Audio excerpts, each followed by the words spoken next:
Hello dear students, स्वागत है एक बार फिर से आपके अपने चैनल डिफेंस ट्यूटर में। आज के इस वीडियो में हम बात करेंगे कोस्ट गार्ड नाविक जीडी के रिगार्डिंग स्टेज 1 सेक्शन 2 के मैथ्स के चैप्टर फंक्शंस के पार्ट 2 को। ये आपके इंपॉर्टेंट क्वेश्चंस का सीरीज चल रहा है और इन सभी इंपॉर्टेंट क्वेश्चंस के थ्रू हम आपको जो भी कंसेप्ट सिखा रहे हैं वो सभी कंसेप्ट आपके लिए बेहद ही इंपॉर्टेंट है। सो आप इन सभी कंसेप्ट को अच्छे से सीखिएगा ताकि जब आपकी एग्जामिनेशन में इस प्रकार से कॉन्सेप्ट से क्वेश्चंस आए तो आप अच्छे से उसे बना सके। तो चलिए बढ़ते हैं अपने इस वीडियो लेक्चर्स की ओर। तो आज की इस वीडियो में हम बनाने वाले हैं पहले क्वेश्चंस को, जो कि आप यहाँ पे देख सकते हैं। तो ये क्वेश्चंस को सबसे पहले एक बार पढ़िएगा और देन फिर इसको ट्राई कीजिए, क्योंकि अगर आपने प्रीवियस वीडियोस देखा है हमारे फंक्शंस के लेक्चर नंबर 1 को तो आप इस क्वेश्चंस को आसानी से बना सकते हैं। तो एक बार पढ़िए क्वेश्चंस को। तो क्वेश्चंस में लिखा रहा है यदि फंक्शन f = 1, 3, 3, 5, 2, 6, ठीक है। तो फंक्शन यानी फलन आपका प्रांत, उसका डोमेन आपका क्या होगा, ठीक है। देखिए, हालांकि यहाँ पे सारी चीज़ों को हिंदी इंग्लिश सभी में लिख दिया जाता है, लेकिन फिर भी कुछ स्टूडेंट को प्रॉब्लम होता है, इस कारण से हम यहाँ पे इंग्लिश में लिख दिए हैं, ठीक है। तो यहाँ पे देखिएगा, तो फलन यानी फलन मतलब फंक्शन होता है, प्रांत मतलब डोमेन होता है, ठीक है। तो इस फंक्शन के आपको क्या निकालना है, प्रांत निकालना है, यानी डोमेन को फाइंड करना है, ठीक है। तो कैसे फाइंड करेंगे, और देखिए आपको बता दें कि हमने आपके लिए PDF बैचेज भी प्लान किया है। तो उस PDF बैचेज का आपका 89 रुपीज़ का वो बैचेज है। तो आप सभी लोग जिन लोगों ने नहीं लिया है तो उसे जाकर आप ले सकते हैं, ठीक है। आप वीडियो के सेक्शन में जाइएगा, वहाँ पे आपको दिख जाएंगे वो बैचेज के वीडियोस। उस वीडियोस को खोलकर आप वहाँ पे उसके बारे में अच्छे से जानिए कि उसमें क्या क्या और भी एक्स्ट्रा बेनिफिट्स आपको दिए जा रहे हैं, और वहाँ पे आपको नंबर भी दिया जा रहा है। उस नंबर पर आप कॉल करके उस बैचेज के रिगार्डिंग अपने डाउट को पूछ सकते हैं। और आपसे रिक्वेस्ट रहेगा कि प्लीज़ आप उस नंबर पे, जो नंबर आपको दिए गए हैं उस नंबर पे प्लीज़ सिर्फ आप बैचेज के रिगार्डिंग अपना डाउट पूछिएगा। आपको कोई अदर डाउट होता है, कोई एक्स्ट्रा डाउट होता है, तो आपके टेलीग्राम चैनल बनाया गया है, तो आप टेलीग्राम चैनल पे अपने डाउट को पूछिएगा, ठीक है। उस आपके जो नंबर है जो आपको बताए गए हैं वो नंबर सिर्फ आपके सिर्फ बैचेज के रिगार्डिंग ही है। तो आप प्लीज़ उस नंबर पे बैचेज के रिगार्डिंग ही कॉल करके पूछिएगा, क्योंकि कुछ बच्चे क्या होते हैं कि उस नंबर पे कॉल करते हैं और दूसरा डाउट बोलने लगते हैं, तो उससे क्या होता है और लोगों को प्रॉब्लम हो जाती है, ठीक है। तो ऐसा आप नहीं कीजिएगा। तो कैसे करेंगे इसे हम क्वेश्चंस को बताइए। तो हमने आपको सिखाया था कि यदि आपके फंक्शन में 1, 3 इस प्रकार से सेट दिया जाए तो पहला वाला जो होता है वो क्या होता है, आपका डोमेन होता है, ठीक है। और दूसरा वाला जो होता है वो क्या होता है, आपका रेंज होता है, ठीक है। यानी कहने का मतलब रेंज जो होता है आपका y कोऑर्डिनेट होता है, ठीक है, y कोऑर्डिनेट होता है, और डोमेन जो होता है वो आपका क्या होता है, x कोऑर्डिनेट होता है, ठीक है। तो यहाँ से आपसे क्या पूछा जा रहा है, यहाँ पे आपसे डोमेन पूछा जा रहा है, ठीक है। तो डोमेन इक्वल टू क्या हो जाएगा, डोमेन इक्वल टू क्या हो जाएगा, डोमेन इक्वल टू हो जाएगा आपका रेंज ऑफ सेट ऑफ, कह सकते हैं कि डोमेन इक्वल टू क्या हो जाएगा, बताइए। डोमेन इक्वल टू हो जाएगा सेट ऑफ एक्स कोऑर्डिनेट, क्या हो जाएगा, सेट ऑफ एक्स कोऑर्डिनेट, यानी एक्स कोऑर्डिनेट्स के जितने सेट होंगे वही क्या हो जाएगा, उनका डोमेन हो जाएगा। तो आप बताइए एक्स कोऑर्डिनेट के कितने सेट है। तो पहले में एक्स कोऑर्डिनेट 1 है, दूसरे में 3 है, तीसरे में 2 है। तो क्या क्या हो जाएगा, 1, 2 और 3, 1, 2 और 3, यही हो जाएगा डोमेन। तो इसका आंसर क्या हो जाएगा, 1, 2, 3। Option number B is the right answer, ठीक है। यानी 1, 3, 2 या फिर 1, 2, 3 कोई फर्क नहीं पड़ता है, सब एक ही चीज़ हुआ, ठीक है। चलिए नेक्स्ट क्वेश्चन है आपका नंबर सेकंड में लिखा जा रहा है कि the range of f(x) = x - 3/3 - x, ठीक है। इसके आपको क्या निकालने हैं, रेंज निकालने हैं। इसके क्या निकालने हैं, रेंज निकालना है। तो कैसे निकालेगा बताइए। तो देखिए, इसके रेंज निकालने के लिए ये तो बहुत सिंपल क्वेश्चन है, हालांकि कि इसमें से क्या करेंगे, ऊपर वाले से अगर माइनस कॉमन ले लेते हैं तो ये क्या हो जाएगा, 3 - x हो जाएगा, और नीचे क्या है आपका 3 - x हो जाएगा। ये 3 - x से 3 - x कट जाएगा, वैल्यू आ जाएगा -1, यानी जो फंक्शन का रेंज होगा वो क्या होगा, सिर्फ एक वैल्यू होगा, और वो क्या होगा, -1, क्या होगा, -1। ऑप्शन नंबर कौन सा है, D is the right answer. देखिए, रेंज क्या होता है, जो हमें y का वैल्यू मिलता है। यदि y इक्वल टू हमारा फंक्शन f(x) है, ठीक है। इस फंक्शन में यदि हम जो भी x का वैल्यू डालेंगे वो x के वैल्यू हमें डोमेन बताएंगे, और उस x के वैल्यू पे डालने पर जो भी हमारा वैल्यू मिलेगा इस फंक्शन का वो वैल्यू हमें क्या बताएगा, रेंज बताएगा। यानी कहने का मतलब इस x में जो भी वैल्यू डालेंगे, और जो हमें मान लीजिए x में हमने 2 डाला और हमें मिल गया 8, ठीक है। तो y इक्वल टू 8 हमें मिला, यानी ये y का वैल्यू मिला 8। तो यही y का वैल्यू जो होता है वो हमें क्या बताता है, रेंज को बताता है, ठीक है। तो अभी आगे हम रेंज के और भी क्वेश्चंस करेंगे, डोमेन के और भी क्वेश्चंस करेंगे, तो वहाँ पे आपको सभी चीज़ क्लियर हो जाएगी। पढ़िए नंबर 3 क्वेश्चन को। आपको दिया जा रहा है यदि f(x) = sin x + cos x एवं gx = sin square x, तो f - g × π/2 का वैल्यू क्या होगा, सॉरी -π/2 का, ठीक है। तो यानी आपको फंक्शन f(x) = कितना दिया जा रहा है, sin x + cos x दिया जा रहा है, and gx = sin square x दिया जा रहा है। तो आपको f - g उसके अंदर क्या है, -π/2 का वैल्यू पूछा जा रहा है। कैसे बनाइएगा, तो हमने इस तरह के क्वेश्चन को कैसे तोड़ते हैं वो हमने आपको बताया है, ठीक है। हमने आपको बताया था कि f - g, ठीक है, इंटू में अगर π/2 रहता है तो इसको हम कैसे लिखते हैं, तो इसे हम लिखते हैं f of -π/2, फिर minus times of g of -π/2। हम इस प्रकार से लिखते हैं। अब हम क्या करेंगे, जहाँ हमारा फंक्शन f(x) है उसमें क्या डाल देंगे, -π/2 डाल देंगे, और जहाँ हमारा फंक्शन g(x) है उसमें क्या डाल देंगे, -π/2 डाल देंगे। तो डालते हैं, साइन में -π/2 डालेंगे तो माइनस बाहर आ जाएगा, और साइन का वैल्यू क्या होता है, 1 होता है, तो इसका वैल्यू -1 हो जाएगा। फिर क्या लगेगा, प्लस का साइन लगेगा, कॉस के अंदर -π/2 डालेंगे, ये तो 0 होता है, तो बात ही खत्म हो गया। फिर माइनस का साइन लगेगा, साइन के अंदर -π/2 डालेंगे तो क्या हो जाएगा आपका, ये आपका स्क्वायरिंग है ना, तो इसका सिंपल आंसर 1 आ जाएगा। ठीक है, पहले से माइनस लगा हुआ है तो माइनस क्या हो जाएगा, -2 हो जाएगा, -1 क्या हो जाएगा, -2 हो जाएगा ना, तो आंसर -2 होगा, ऑप्शन नंबर डी। ठीक है, चलिए नेक्स्ट क्वेश्चन है नंबर 4। नंबर 4 में लिखा जा रहा है, यदि f(x) का वैल्यू mod of x - 1 है तो फंक्शन का रेंज क्या होगा। ठीक है, फंक्शन का परास क्या होगा। ठीक है, रेंज मतलब परास होता है, रेंज मतलब क्या होता है, परास होता है। डोमेन मतलब क्या होता है, प्रांत होता है। देखिए डोमेन मतलब क्या होता है, प्रांत होता है। ठीक है, चलिए तो कहाँ गया, तो यहाँ पे क्या है, रेंज का मतलब परास हमें निकालना है, तो कैसे निकालेंगे बताइए, इसका हम रेंज कैसे निकालेंगे। ठीक है, तो निकालते हैं, चलिए इसका रेंज। तो सबसे पहले हमें दिया गया वैल्यू, या क्या वैल्यू दिया गया हमें, f(x) = x - 1। जैसे कि आपको पता है कि x - 1 का जो मॉड होगा वो क्या होगा, मॉडुलस फंक्शन जो होता है वो हमेशा क्या होता है, ग्रेटर देन क्या होता है, ग्रेटर देन, हमेशा मॉडुलस फंक्शन जो होता है वो ग्रेटर देन क्या होता है, 0 होता है। Modulus function is always greater than 0।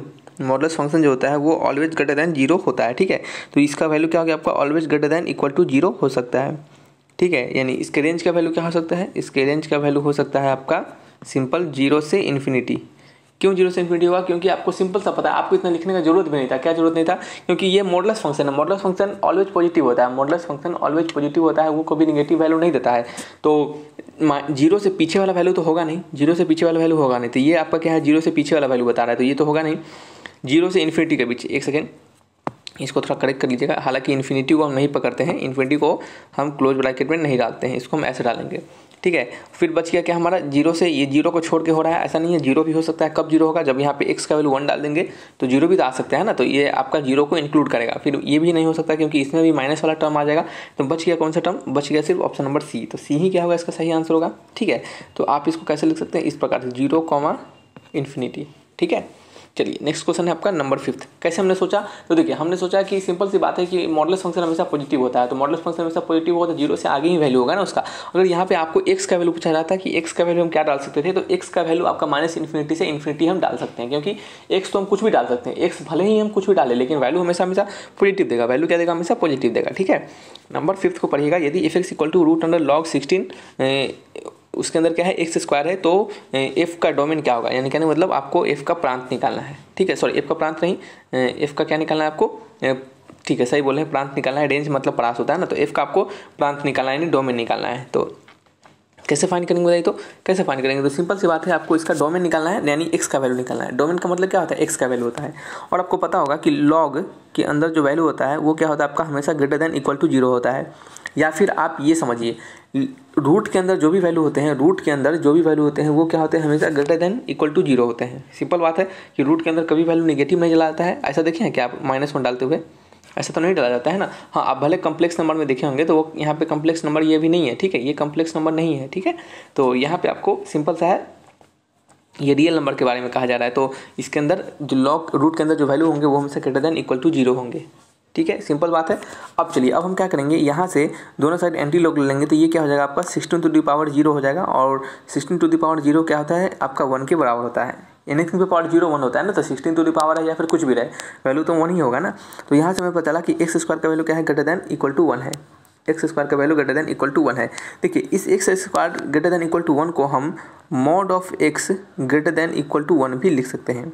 याद रखिएगा, यदि आपका x² > 1 है तो हम इसे mod of x > 1 भी लिख सकते हैं। क्यों लिख सकते हैं, क्योंकि आपको पता है कि मॉडुलस का वैल्यू क्या होता है, हमेशा पॉजिटिव ही होता है, और x² का वैल्यू भी क्या होगा, हमेशा पॉजिटिव में होगा। तो इस कारण से हम इसे ऐसा लिख सकते हैं। ठीक है, इसको हम एक और तरीके से लिख सकते हैं। यदि क्वेश्चंस के ऑप्शन अगर थोड़ा सा डिफरेंट दिया जाए तो हम इसको थोड़ा सा डिफरेंट तरीका से भी लिख सकते हैं। वो क्या तरीका है, तो थोड़ा सा यहाँ पे समझिएगा बारीकी से।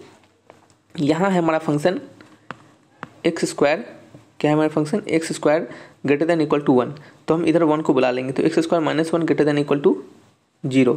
ठीक है। तो यहाँ से कॉमन लेंगे तो x माइनस वन हो जाएगा और क्या हो जाएगा, एक x प्लस वन हो जाएगा और वो क्या होगा, greater than equal to zero होगा। हम क्या करेंगे, अब इतना करने के बाद साइन स्कीम मेथड को लगाएंगे। और ऐसा क्यों लगाएंगे, क्योंकि हमें यहाँ से कह सकते हैं कि इनइक्वालिटी का वैल्यू चाहिए, यानी हमें रेंज चाहिए कि हाँ किस रेंज से किस रेंज के बीच हमारा x लाई करेगा।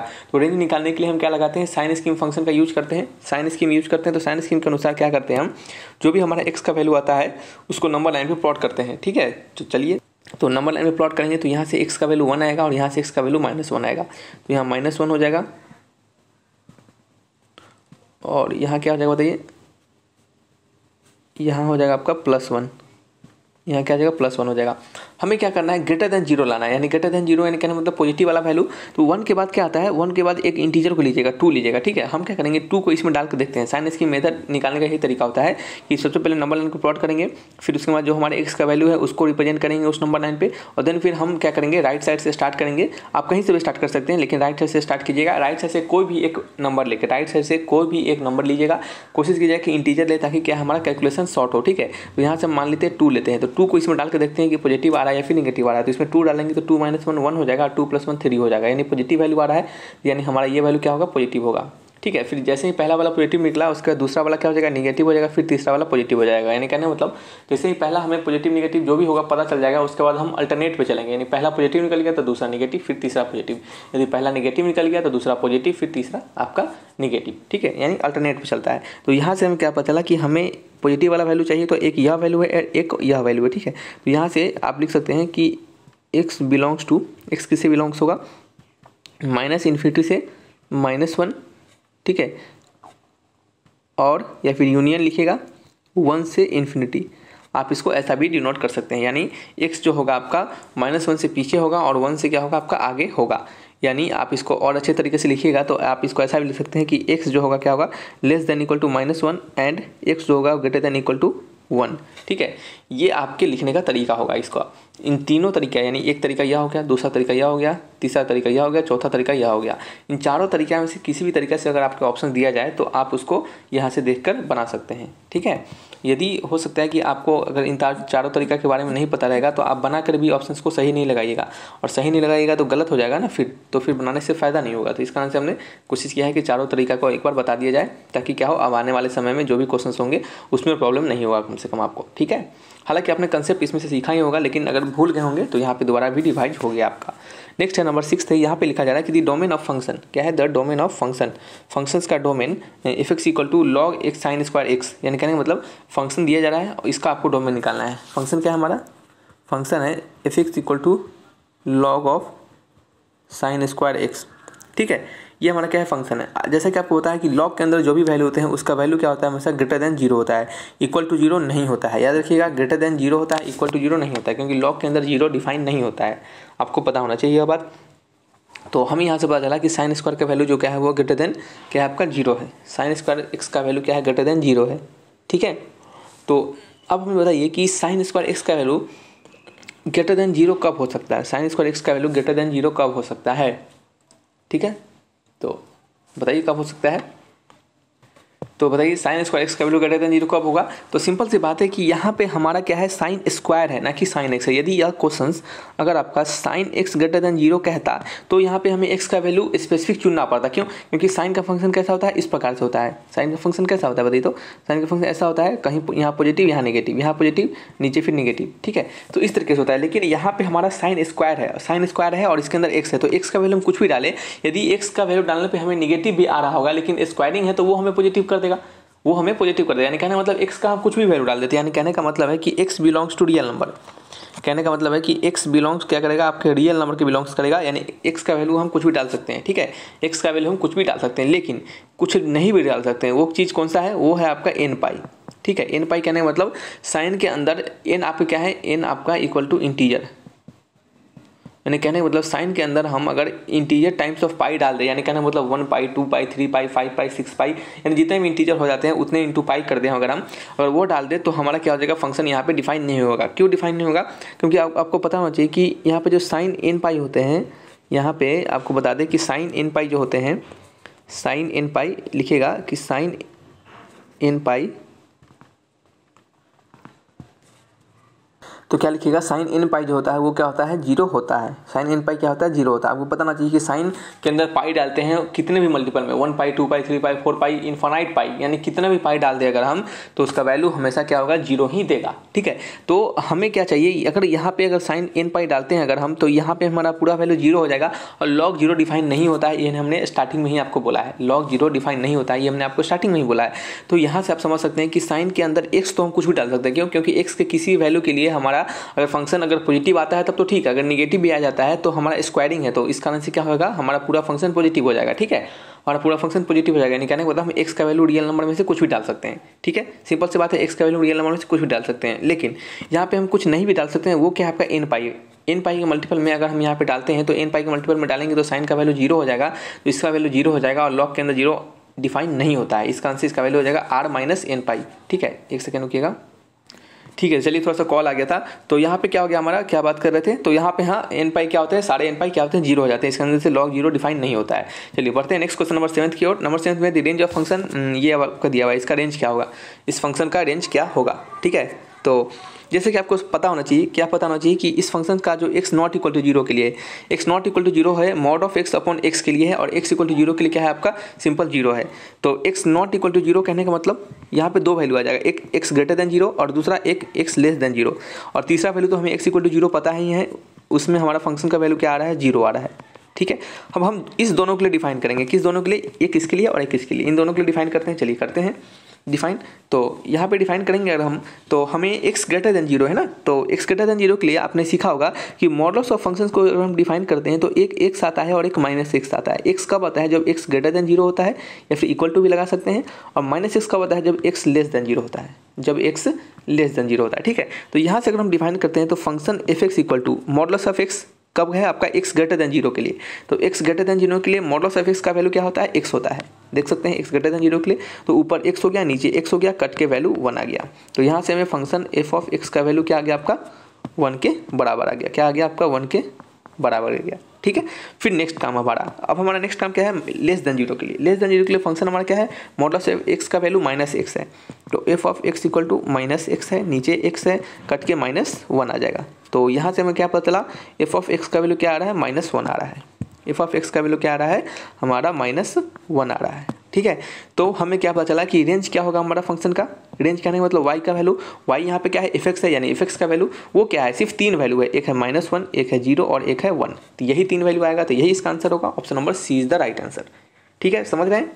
चलिए तो नेक्स्ट क्वेश्चन की ओर बढ़ते हैं। नेक्स्ट क्वेश्चन क्या है, नंबर 8। नंबर 8 में लिखा जा रहा है कि F X equal to bracket के अंदर साइन एक्स है। ठीक है, और फलन यानी फंक्शन का रेंज आपसे पूछा जा रहा है। जैसा कि आपको पता होना चाहिए कि ये जो ब्रैकेट के अंदर एक्स होता है, यानी ये जो बड़ा वाला ब्रैकेट है, इसके अंदर अगर हमारा कोई फंक्शन लिखा रहता है तो इसको हम कहते हैं ग्रेटेस्ट इंटीजर फंक्शन। क्या कहते हैं, ग्रेटेस्ट इंटीजर फंक्शन, जिसे कि हम GIF से भी डिनोट करते हैं। ठीक है, अगर function f of x equal to ऐसे दिया जाए तो ये हमारा क्या होता है, ग्रेटेस्ट इंटीजर फंक्शन होता है। कौन सा फंक्शन होता है, ग्रेटेस्ट इंटीजर फंक्शन होता है।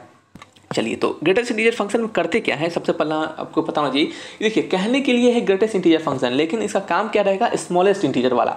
समझिएगा हम क्या बोल रहे हैं, कहने के लिए है ये ग्रेटेस्ट इंटीजर फंक्शन, लेकिन इसका काम रहेगा स्मॉलेस्ट वाला। अब कैसे, देखिए, अगर हम x के अंदर 2.5 डालें, अगर x के अंदर हम 2.5 डालें तो 2.5 से जो छोटा होगा वह इसका वैल्यू होगा। 2.5 से जो सबसे छोटा वाला इंटीजर होगा, ठीक से सुनिएगा, थोड़ा सुधार के बोले, 2.5 से जो छोटा इंटीजर होगा वही इसका वैल्यू होगा। तो 2.5 से छोटा इंटीजर क्या होता है, तो 2 होता है, तो वही इसका वैल्यू होगा। तो यहाँ पे हमने क्या कहा था आपको, हमने कहा था कि GIF जो होता है यानी ग्रेटेस्ट इंटीजर फंक्शन जो होता है वो कहने के लिए ग्रेटेस्ट इंटीजर होता है, लेकिन काम इसका स्मॉलेस्ट वाला होता है। यानी अगर हमारा 2.5 है, अगर उसके अंदर ग्रेटेस्ट इंटीजर फंक्शन दिया जा रहा है तो इसका काम क्या है, इसका स्मॉलेस्ट करना, यानी इससे स्मॉलेस्ट वाला इंटीजर जो कि 2 होता है, तो इसका आंसर क्या हो जाएगा, 2 हो जाएगा। यदि यहाँ पे 3 अगर आपका 9 दिया जाए और आपसे पूछा जाए कि अब बताइए इसका वैल्यू क्या होगा, तो इससे छोटा वाला इंटीजर, तो 3.9 से छोटा इंटीजर क्या होता है, 3 होता है, तो इसका वैल्यू क्या हो जाएगा, 3 हो जाएगा। ठीक है, अब समझिएगा एक और चीज़, अगर यहाँ पे फिर से यहाँ पे बनाते हैं, अगर आपका यहाँ पे दिया जाता माइनस टाइम्स ऑफ 4.6, ठीक है, अगर आपसे इसका वैल्यू पूछा जाता तो आप क्या बताते, तो इसका वैल्यू से पूछा जाता है तो बहुत सारे स्टूडेंट इसको -4 लिख देंगे, जो कि क्या हो जाएगा, गलत हो जाएगा। क्यों गलत हो जाएगा? क्योंकि सुनिएगा ठीक से, हमने आपको इससे पिछले समय में क्या बोला था। हमने आपको इसको जब बताया था तो हमने आपको कहा था कि ग्रेटेस्ट इंटीजर फंक्शन सिर्फ कहने के लिए होता है और उसका काम होता है स्मॉलेस्ट वाला, यानी कहने का मतलब हमें इससे स्मॉलेस्ट वाला इंटीजर को ढूंढना होगा। तो -4.6 से स्मॉलेस्ट इंटीजर क्या होगा, -4 होगा क्या? नहीं, -4.6 से जो स्मॉलेस्ट इंटीजर होगा वो होगा आपका -5। क्या होगा? -5 होगा। क्यों? क्योंकि आपको पता होगा कि जो हमारा, सॉरी इसको कट के रहने देते हैं ताकि आपको समझ में आएगा, क्योंकि आपको पता होगा कि वो -4 और -5 में कौन सा बड़ा होता है, -4 और -5 में -4 बड़ा होता है। ठीक है, क्योंकि जब मैग्नीट्यूड बढ़ जाता है और निगेटिव साइन लगता है तो वो क्वांटिटी छोटा हो जाता है। ठीक है, तो इसका आंसर क्या होगा, -5 होगा। ठीक है, अब चलिए इसी के अकॉर्डिंग हम डिफाइन करेंगे हमारे फंक्शन sin x का, यहाँ से यहाँ तक। ठीक है, अब देखिए आपको पता होगा कि sin x का जो रेंज होता है वो क्या होता है आपका, -1 से आपका क्या होता है, आपका 1 के बीच में होता है। -1 से क्या होता है, 1 के बीच में होता है। ठीक है, और -1 से 1 के बीच में, -1 से 1 यही होता है इसका रेंज sin x का। और -1 से 1 के बीच में जो इंटीजर है वो क्या क्या है, -1 से 1 के बीच में जो इंटीजर होगा वही इसका वैल्यू देगा ना। तो -1 से 1 के बीच में इंटीजर कौन सा है, तो -1 से 1 के बीच में इंटीजर है, ये रेंज किसका है, आपका sin x का है। हमें रेंज किसका निकालना है, GIF ऑफ sin x, यानी कहने मतलब हमें रेंज निकालना है GIF ऑफ sin x, यानी sin x के GIF यानी ग्रेटेस्ट इंटीजर फंक्शन का रेंज निकालना है। तो ये हमारे रेंज पता है sin x का, ये हमारा रेंज पता है sin x का, हमें निकालना है greatest integer function of sin x का रेंज। तो ये इसके अंदर यानी -1 से 1 के बीच में हमारे कितने इंटीजर होते हैं, तो हमारे -1 से 1 के बीच में होगा इंटीजर एक -1, एक 0 और एक 1, यही होगा ना। तो जितने इंटीजर होंगे वही इसका आंसर होगा। तो range of sin x GIF इसका वैल्यू कितना आ जाएगा, -1, 0 और 1। ठीक है, तो यही इसका आंसर होगा, option number D is the right answer. अब समझिएगा, यहाँ पे हमने लिखा नहीं है लेकिन सुन लीजिए। देखिए कैसे हमने देखा, देखिए अब -1 से इंटरवल बाय इंटरवल निकालते हैं। तो -1 से 0 के बीच में अगर हम बात करेंगे तो स्मॉलेस्ट इंटीजर क्या होगा, -1 होगा। तो एक -1 पता चल जाएगा। फिर 0 से हम अगर बात करेंगे 1 के बीच में तो स्मॉलेस्ट इंटीजर फंक्शन क्या हो जाएगा आपका, बताइए, तो 0 हो जाएगा। ठीक है, तो एक 0 हो गया। और सिंपल सी बात है कि 1 को भी पकड़ा जाता है ना साइन में, जो 1 को भी पकड़ा जाता है तो 1 तो एक खुद से इंटीजर है, तो ये भी हमारा सिर्फ 1 हो जाएगा एक आंसर। तो 3 हो जाएगा, -1, 0 और 1। ठीक है, चलिए नेक्स्ट क्वेश्चन है। नेक्स्ट क्वेश्चन है नंबर 9th क्वेश्चन में पढ़िए क्या लिखा जा रहा है कि the range of function f(x) = a sin x + b cos x। ठीक है, इसका आपको रेंज निकालना है। तो ये आप सिंपल याद करके रखिएगा, ये आपको काम आएगा बहुत जगह। यहाँ पे लिखेगा यदि f(x) = अगर आपको a sin x + b × cos x अगर आपको दिया जा रहा हो, आपको फंक्शंस का value a sin x + b cos x का दिया जा रहा हो, तो इस फंक्शन का मैक्सिमम वैल्यू जो होगा, मैक्सिमम वैल्यू ऑफ f(x) जो होता है वो क्या होता है आपको बताइए। मैक्सिमम यानी महत्तम मान ऑफ f(x) वो क्या होता है आपका, √a² + b²। ठीक है, अगर आपसे मिनिमम वैल्यू ऑफ f(x) अगर आपसे पूछा जा रहा है तो वो क्या हो जाता है आपका, √a² - b²। ठीक है, सॉरी a² - b² नहीं, a² + b², बाहर क्या होता है, माइनस होता है। ठीक है, तो यहाँ से आपका रेंज क्या हो जाता है, आपका रेंज क्या हो जाता है, तो रेंज होता है आपका minus times of a² + b² के रूट अंडर में, फिर comma plus times of a² + b²। ठीक है, तो यहाँ पे आपको इसका रेंज पूछा जा रहा है, तो इसका रेंज क्या हो जाएगा, इसका रेंज क्या हो जाएगा, देखिए a है और b है, क्या हो जाएगा, a है और b है, तो क्या हो जाएगा यहाँ पे भी आपका simple root under a² + b²। यहाँ a और b क्या है, आपका a जो है एक sin x का कोफिशिएंट है और b क्या है आपके cos x का कोफिशिएंट है। ठीक है, तो इस बात को ध्यान रखिएगा, माइनस टाइम्स फिर कॉमा a² + b²। मैच कीजिए, option number D is the right answer. ठीक है, चलिए नेक्स्ट क्वेश्चन है आपका क्वेश्चन नंबर 10। इससे क्या होता है, डायरेक्टली क्वेश्चन पूछा जाता है, ये कंसेप्ट है एक प्रकार से आपका। ठीक है, तो इस कंसेप्ट को आपको याद रखना है, इस कंसेप्ट को आपको याद रखना है। नेक्स्ट है नंबर 10 में लिखा जा रहा है the range of function f(x) = x - GIF of x। ठीक है, f(x) = x - GIF of x। ठीक है, तो कैसे निकालेंगे, ठीक है, तो चलिए निकालते हैं हम। यहाँ पे रेंज फंक्शन का रेंज निकालना है, तो f(x) = x - GIF of x। ठीक है, तो देखिए इस क्वेश्चन को हम आपको समझाएंगे, इसको रटने की जरूरत नहीं है। यदि आप इसको समझ लीजिएगा तो आपको हर जगह ये काम आएगा, आपको कोई जरूरत नहीं इसको रटने का। ठीक है, हालांकि इसके जो आंसर होते हैं वो क्या होता है, इसके रेंज जो होता है आप यहाँ पे लिख लीजिए एक बार। इसका रेंज जो होता है वो क्या होता है आपका 0,1 होता है। क्या होता है, 0,1। ठीक है, कैसे होता है अब हम आपको यह बताएंगे। 0,1 आंसर क्या हो जाएगा, ऑप्शन नंबर बी हो जाएगा। तो क्या ऑप्शन नंबर बी हो जाएगा ना, ऑप्शन नंबर बी और ऑप्शन नंबर ए दोनों सेम ही दे दिया है। ठीक है, तो किसी को भी लगा लीजिए, ठीक, सब तो बात एक ही है ना। तो अब देखिए इसका आंसर 0,1 आता कैसे है, इसको सीख लीजिएगा। कैसे आता है देखिएगा, यदि फंक्शन हमारा f(x) दिया गया है और यहाँ पे x और क्या है और gif(x) है, gif(x) है, ठीक है। यदि हम x का वैल्यू 2 डालते हैं, यानी 2 कहने का मतलब यदि x का वैल्यू हम कोई भी इंटीजर डालते हैं, समझिए यहाँ पे लिखिएगा if a equal to integer, यदि a हमारा कोई इंटीजर है और इसमें हम a डाल दें तो यहाँ पे भी हमें a डालना पड़ेगा, तो a तो a रह जाएगा और gif(a) यानी कहने का मतलब ग्रेटेस्ट इंटीजर फंक्शन के अंदर इंटीजर, ग्रेटेस्ट इंटीजर फंक्शन के अंदर इंटीजर। एक यहाँ पे हमने आपको एग्जांपल देना छूट गया था, यहाँ पे लिख लीजिएगा, अगर आपके अंदर सिर्फ 4 रहता तो आप क्या डालते, उसका आंसर भी 4 आ जाता। यानी कहने का मतलब अगर ग्रेटेस्ट इंटीजर फंक्शन के अंदर कोई इंटीजर डालते हैं तो वो क्या देगा, वैल्यू हमेशा हमें वही इंटीजर दे देगा, ठीक है। यानी अगर उसके अंदर इंटीजर डालेंगे तो वैल्यू हमारा हमेशा इंटीजर ही मिलेगा। तो इसके अंदर इंटीजर हमने डाला है क्योंकि a यहाँ पे इंटीजर है ऐसा लिखा जा रहा है, तो इसका वैल्यू क्या हो जाएगा, इंटीजर ही हो जाएगा। तो इसका आंसर क्या हो जाएगा, 0 हो जाएगा। क्या हो जाएगा, 0 हो जाएगा। तो एक आपको रेंज मिल चुका है, ठीक है। फिर दूसरा क्या है आपका a माइनस gif(x), यहाँ पे यदि आपका a नहीं x माइनस है ना फंक्शन, यहाँ पे यदि इफ़ लिखेंगे if a not equal to integer, यदि a हमारा इंटीजर नहीं होगा उस कंडीशन में, ठीक है, उस कंडीशन में ये जो वैल्यू होगा वो क्या देगा, हमारा f(x) का वैल्यू हमें क्या देगा, 1 देगा, 1 देगा। क्या देगा, 1 देगा। कैसे आप समझिएगा, इसको एग्जांपल देकर समझाएंगे, क्योंकि अगर a यहाँ पे पुट कर देंगे तो आपको समझ नहीं आएगा, ठीक है। एग्जांपल देकर समझाएंगे कि जैसे f(x) का वैल्यू अगर आपको 4.6 दिया जाता है, ठीक है, तो यहाँ पे भी हम क्या डालते हैं, 4.6 डालते हैं, ठीक है। तो यहाँ पे 4.6 होता, क्या होता हमारा 4.6 होता, क्या होता एक्चुअल में 0,1 वैल्यू नहीं है। ये कहने का मतलब है ये हमारा 0,1 दो वैल्यू नहीं है, कहने का मतलब 0 से 1 के बीच में वैल्यू जो है, इसका मतलब हुआ कि 0 से 1 के बीच में, 0 से 1 के बीच में, ये हुआ इसका मतलब, क्या हो गया इसका मतलब 0 से 1 के बीच में, ठीक है। चलिए, तो यहाँ पे हमारा 4.6 है। अगर हम बात करेंगे इसके बारे में, तो gif(4.6) का वैल्यू क्या होगा, तो हमेशा छोटा वाला इंटीजर यानी 4, क्या होगा, छोटा वाला इंटीजर 4 होगा ना 4.6 से, तो इसका आंसर क्या होगा 4.6 माइनस 4, यानी कहने का मतलब 0.6, ठीक है।